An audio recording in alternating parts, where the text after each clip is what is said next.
أهلا بحضراتكم مرة أخرى، وبنتواصل مع الدكتور علاء رجب استشاري الصحة النفسية والعلاقات الأسرية، وحوارنا عن الاحترام المتبادل داخل الأسرة المصرية. برحب بحضرتك مرة ثانية دكتور علاء ومشرفنا.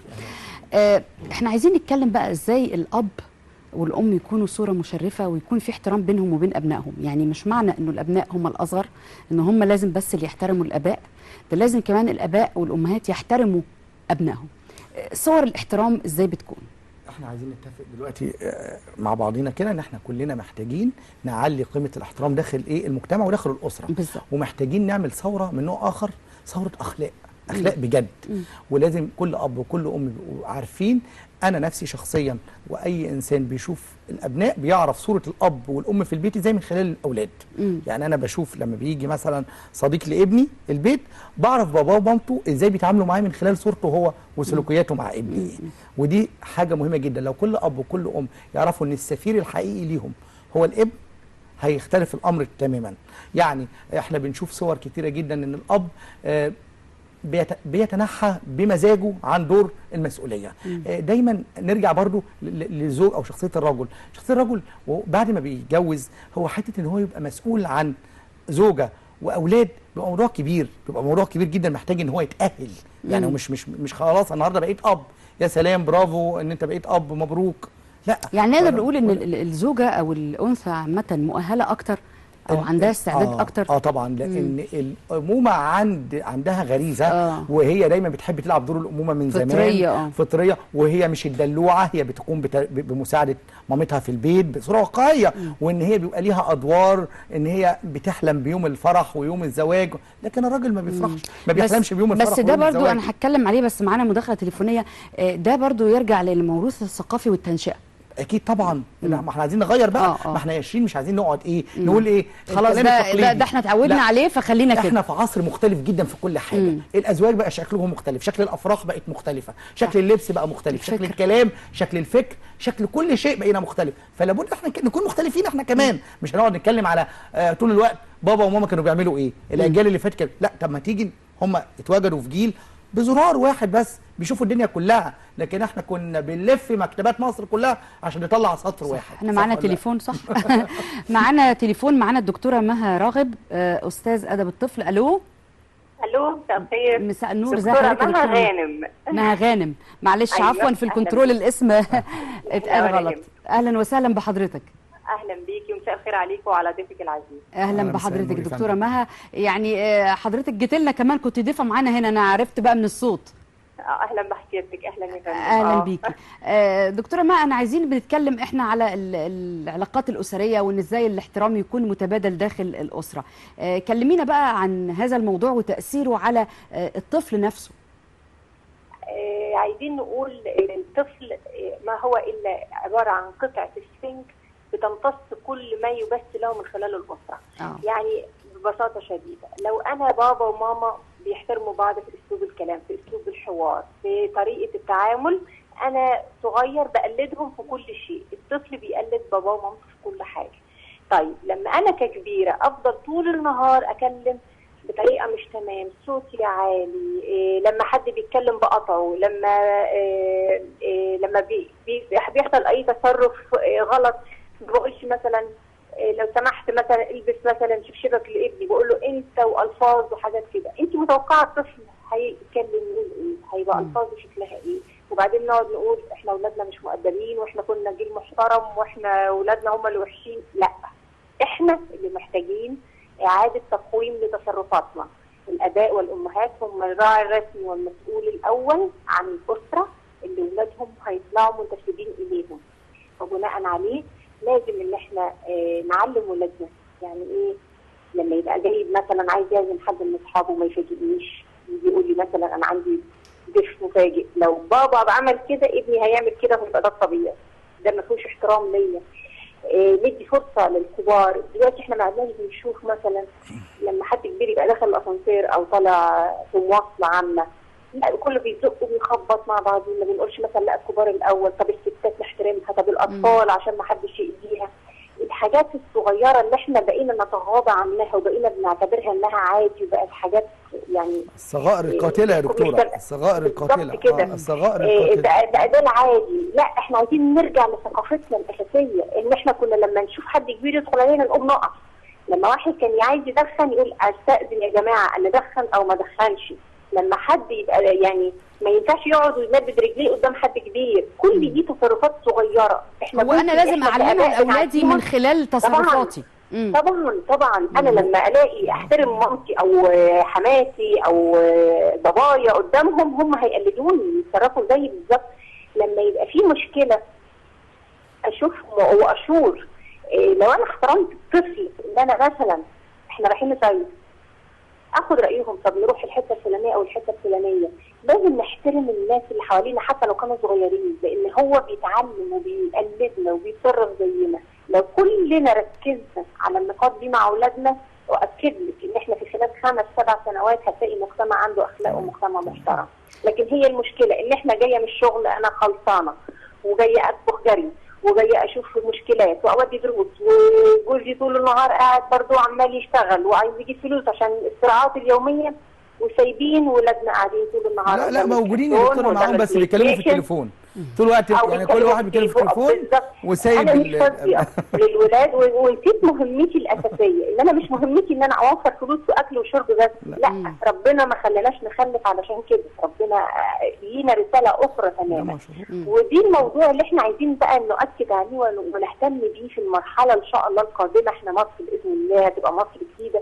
عايزين ماده تنزل في المقررات المدرسيه زي التربيه الوطنيه نهتم بيها. في ماده اسمها البيرنت اديوكيشن، التربيه الوالديه. لازم يبقى كل واحد عارف هو دوره في الدنيا ايه، الام دورها ايه والاب دوره ايه، علشان كل واحد يتحمل مسؤولياته صح من وهو صغير. دكتوره ما شرفتينا وشكرا لمداخله حضرتك. شكرا يا فندم. يعني احنا بنتكلم على كلام الدكتوره مها، حتى مهمه برضو انا كنت عايز اقولها لان استاذه ادب وثقافه الطفل، ان ثقافه الطفل دلوقتي بقت مضمحله. اهم حاجه عنده البلاي ستيشن يعني البلاي ستيشن والالعاب اللي هي ما فيهاش ثقافه، ما فيهاش توعيه، حتى القراءه بقت منعدمه، يعني كلها حاجات عنف واللي عملوها فين ادب. يعني هم مسؤولين بقى دلوقتي، وانا بقولها عشان يسمع معانا، ادب الطفل يرجع. فين الكتب اللي كنا بنقراها زمان والقصص اللي كنا هو لازم برضو السلوك يا دكتور يبقى يعني موازي مع برضو ما ينتجوه من أدب للطفل، علشان احنا نعود ولادنا على ده او نحببهم في ده. والمكتبات برضو يتم فيها تطوير حسب النظم الحديثة. حلو قوي. يعني لازم في تبادل. شيرين هانم احنا بنتكلم حلو قوي، لكن ما عندناش حته مهمه جدا. طب اسمح لي ناخد الاصرار والتنفيذ. يعني ازاي ننفذ وازاي نصر على ان احنا ننفذ. نقف عند الاصرار والتنفيذ. معانا فاصل ونرجع نتكلم ازاي نصر وننفذ اللي احنا بنقول عليه. معانا فاصل.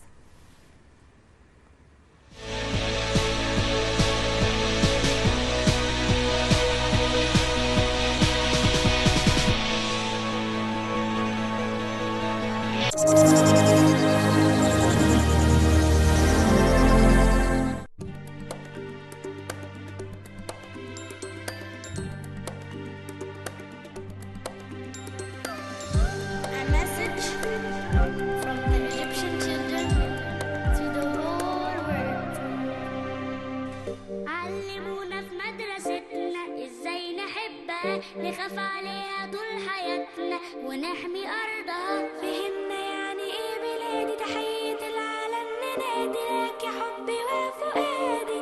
بنحبك يا مصر، احنا اللي هنحافظ عليها، نبني مستقبلنا فيها، هنعليها ونعلى بيها ونشيل اسم مصر. علمونا في مدرستنا ازاي نحبها، نخاف عليها طول حياتنا ونحمي أرضها. فهمنا يعني إيه بلادي، تحية العالم تنادي لك يا حبي وفؤادي. بنحبك يا مصر، احنا اللي هنحافظ عليها، نبني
رجعنا تاني وبنتكلم ازاي الاصرار والعزيمه على تنشئه اولادنا تنشئه سليمه، رغم ان ممكن يكون في عوامل خارجيه تاثر على سلوكهم زي الاصدقاء، زي بعض الدراما التلفزيونيه، في بعض منها الهادف طبعا وبعض منها السيء. المجتمع ككل ممكن ياثر فيه تاثير سلبي. ازاي انا اقدر اصر ان التاثير يكون ايجابي وان هو يمتنع عن كل التاثيرات السلبيه اللي حواليه؟ ازاي يا دكتور علاء؟ نتفق اتفاق الاول. الاب والام او زوج وزوج اول ما يتجوزوا نفسهم يعملوا ايه؟ نفسهم يخلفوا. ليه؟ اتفقوا مع بعض نفسهم يخلفوا ليه؟ الواحد نفسه يخلف ليه؟ انا نفسي اعرف كذا اجابه. يعني نفسك كنت تخلفي ليه؟ او انت شايفه هم يخلفوا ليه؟ يعني لانه طبعا دي سنه الحياه وده امتداد ليهم وشيء هيسعدهم. شيء هيسعدهم ولا كل الاباء والامهات اللي بيجيبوا لي ولادهم ويسيبوهم ويجروا يبقى ده سبب ايه؟ تعاستهم. طبعا. طب ازاي انت تكون اب وام سبب لشقاء طفلك، وازاي تكون اب وام سبب لسعاده طفلك؟ هو احيانا يا دكتور من كتر الحب بيبقى التوقع ان هم هم اللي بيسعدوا وهم اللي بيشقوا، فساعات احنا برضو بنتوقع من ولادنا اكثر مما يمكن ان هم يدونا. لا او مش بنبقى مستوعبين التغيرات اللي بتحصل عندهم والتطورات اللي بتحصل في شخصيتهم. بصي دي مشكله برضه. ما عشان هم اتفقوا مع بعض على اسلوب تربيه معين، والاب والام بيربوا، والاب ده مشروع. يعني خلي بالك الاب اهم كمان. الاب مهم جدا. ما هو خلي بالك تنحي الاب عن دوره كزوج يمكن دي مشكله مثالي واب فنان مايسترو بيعزف على البيت كله وبيعرف طلبات البيت وبيعرف يدي قرارات وبيسمع كويس لاولاده. ده شيء مهم جدا. عايزين نقول لكل اب لازم يشارك مع ابنه فعاليه في اي نشاط هو بيقوم بيه، لازم يشارك معاه، لازم يتبع ابنه نشاط، ولازم يبقى فيه نوع من انواع الحكي بينه وبين ابنه وتجاوب. وبنته. لازم يتكلموا. مش معنى كده اقول لك ايه كبر ابنك صاحبه وخليك صديق. انا ضد ان انت تكون صديق لابنك. كن ابا لابنك. ايه الفصل يا دكتور بين ان انا ممكن اصادق ولادي وان انا اخدهم عليا يبقى في نوع من التجاوز، او ده ممكن يعمل مشاكل؟ فكره القائد. الاحترام، الرئيس والمرؤوسين. ده رئيس بيدي علاقة قرار. حب واحترام. نرجع للاحترام تاني. ما هو يرجع علاقة حب واحترام. في خط لا يتم تجاوزه. اسمعك اوكي؟ ممكن ارفض وممكن اقبل طلبك، اتناقش معاك، اتحاور معاك. قمية الايجابية وقمية الاب اللي هو انا بسميه الاب الفنان. خليك فنان. انت ليه دايما تطلع بره تبقى عايز تبقى ناجح في شغلك؟ على فكرة الاب اللي فاشل في شغل في ولاده وفي بيته مهما تصور من نجاح فهو زيف. ما بقاش ناجح قوي في حياته، ما بيستمرش نجاحه. يعني انت ما تتصوريش ان الانسان بيقدر. اصلا انت حاجتك الاساسيه عيلتك. لو ما عرفتيش ان انت توصلي للاتزان الانفعالي والاتزان الاخلاق، ان انت تحترمي البيت، وده مشروع عمرك، ولازم المشروع ده اهم حاجه في المشروع ايه؟ مش ان انت تنشئي المشروع صح؟ اهم حاجه ان انت ايه؟ انجحه. اتابعه عشان ينجح. المتابعه اللي هي ايه؟ ان انت طول الوقت بتتابعيه. يعني كل يوم في زي ما كل يوم حد بينسى وجبه اكل، ما بننساش اكل. لازم. طب ازاي يا دكتور بقى خلينا واقعيين مع الضغوط الحياتيه والقلق والتوتر اللي احنا بنعيشه، ونكون اولياء امور اسوياء ونقدر ان احنا نوصل اولادنا ان هم يبقوا اسوياء؟ بصي شماعه الضغوط شماعه. لا بس موجوده يا دكتور. موجوده بس مش كل شويه. ماشي. طب انت بتيجي لشغلك وعندك وكل انسان ليه طاقه انفعاليه. كل انسان ليه طاقه وكل حاجه، بس كل انسان ليه بناء نفسي. يعني عايزين روشته كده. احنا قدامنا 3 دقائق، عايزين روشته في 3 دقائق نقدر. زي حضرتك قلت لي حاجه في البريك، ان انت لو قدرتي تكوني انت سعيده من جوه هتسعدي اللي حواليك.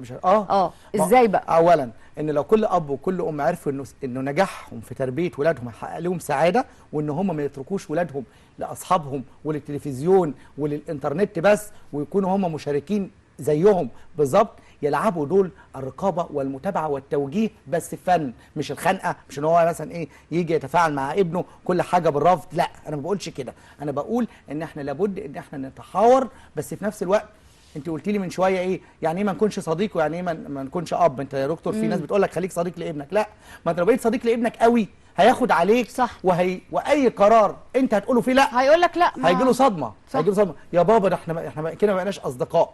لا، ما انا عايز اقول لك خليك معاه اب. دور الاب دور اقوى من الصداقه. انت دور احتواء، دور تحتويه في كل المناطق. ان انا اقدر اسمع منه وانصحه لان انا عندي خبره. اسمعيه. وفي نفس الوقت انا لازلت الام او الاب اللي فيه دور مسؤوليتي تجاههم. المفروض ان هم يسمعوا كلامي. في لي مسلسل الزن يلح عليكي، عايز يعمل حاجه. مشكلتنا اصلا، مشكله مصر كلها عدم الاصرار على شيء. احنا اصلا لما بيبقى عندنا مشروع قومي حلو ناجح هنعمله في حياتنا، بنتكلم حلو قوي وهنقول دعوه للتربيه، دعوه هنعمل افلام تحترم الطفل، هنعمل ثقافه، هنعمل كتب، هنعمل مشروعات جميله حلوه قوي، حلو جدا، ونتصور كذا صوره حلوه في المكتبات وهذا، ومع ذلك لا نقوم باهم شيء الاصرار، وده موجود في الشخصيه. لكن لو حضرتك اصريتي على ان انت فعلا هتربي ولادك بشكل معين، الاصرار هيولد ايه؟ هيولد نتيجه صائبه، لكن الزن هيولد نتيجه خائبه. يعني الاب لذلك الولاد خلي بالك اذكياء جدا، وانا الحته دي مهمه جدا، يستخدموا الزن. خلي بالكم يا اباء ان الاطفال اذكياء جدا، بيعرفوا امتى يزنوا عليكي في حته وانت تكوني تقولي تعبانه او مضغوطه في حاجه او ان انا عايزه اخلص منه، يخلص من الموضوع ده. فالموضوع التربيه ده وما نزهقش منه، ولازم وسائل الاعلام تركز عليه قوي، لان هو ده الابن اللي انت بتوديه دار الحضانه شيء تمام، بس بعد ما تجيبيه من دار الحضانه ما ترموهوش تاني في البيت. ما ابناء الحضانه هم اللي بيودوا ابائهم دار المسنين بعد كده. ما انت ما عودتنيش ان انا اسمعهم، ما عودتيش ان انا احتويهم. لازم نسمع بعض، لازم نسمع بعض، لازم نحتوي بعض، لازم نتكلم بعض بجد عن مشاكلنا يا جماعه، ما نتكسفش. شرفتنا يا دكتور، ويعني لقاء جميل وممتع، وان شاء الله يبقى لنا سلسله من اللقاءات نتواصل بيها اكتر مع مشاهدينا والمشاكل اللي احنا بنعيشها فعلا ان شاء الله. شكرا يا دكتور. بنشكر الدكتور علاء رجب استشاري الصحه النفسيه والعلاقات الاسريه. يا رب تكونوا استفدتوا من هذا اللقاء، وفعلا الاحترام معنى جميل، الاحترام سلوك وليس مجرد كلمه. لو احترمنا كلنا بعض اكيد العلاقات هتكون